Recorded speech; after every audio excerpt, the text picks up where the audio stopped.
Čaute, tu je Peťo a.k.a. Paťo. Zdravím vás s Tereskou z argentínskeho busu a práve ideme do La Boky, čo je asi najmalebnejšia štvrť. V minulosti tam bývali robotníci, je tam štadión Boca Juniors, čo sa považuje za najväčší klub v Argentíne a je to vraj najkrajšia časť, takže vystupujeme a ideme na to. Sme pred štadiónom najväčšieho klubu v Argentíne, Boca Juniors.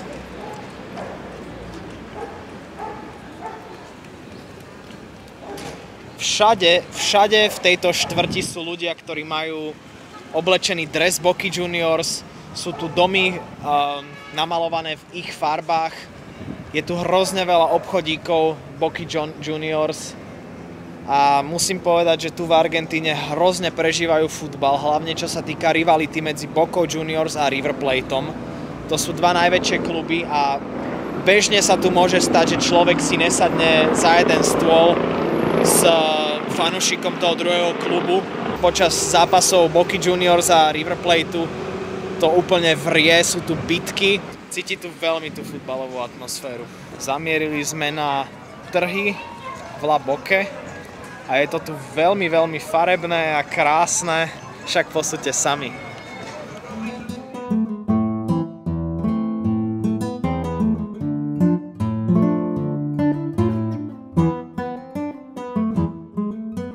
Vstúpili sme na najznámejšiu ulicu v tejto oblasti La Boky, ktorá sa volá El Caminito. Je hrozne farebná, veľmi pekná, veľmi argentínska.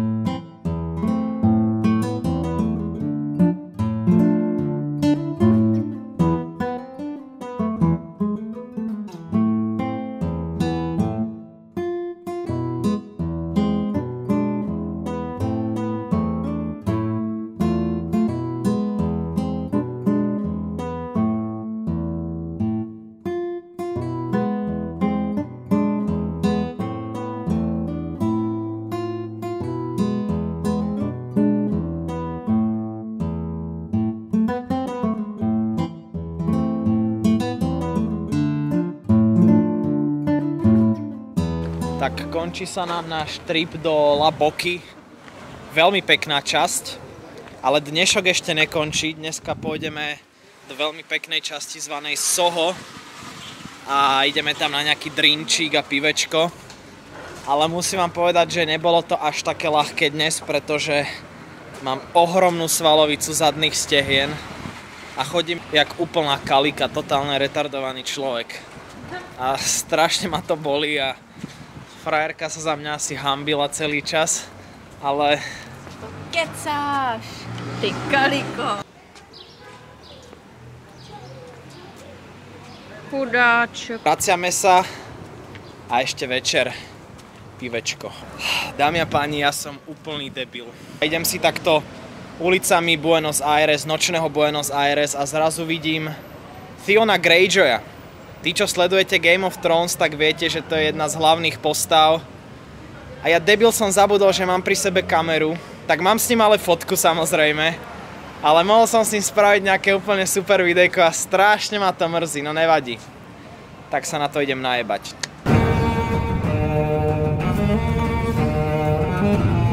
Pomaly zisťujeme jeden zaujímavý fakt a to, že počas víkendu proste nenájdete bar v Buenos Aires, ktorý by nebol plný. Tento bar je úplne plný, došli sme sem okolo 11.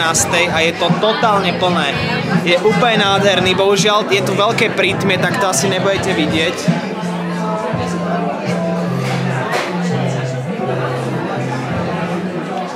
Majú tu neskutočné koktejly.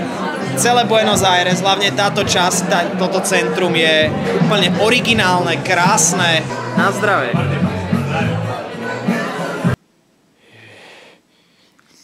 Tak máme po úspešnom večeri. Dali sme si koktejlíky. Stretol som herca z Game of Thrones, takže čo viac si môžeme prijať. Čo viac si môžeme prijať, Terinko? Vidíme sa v ďalšom vlogu.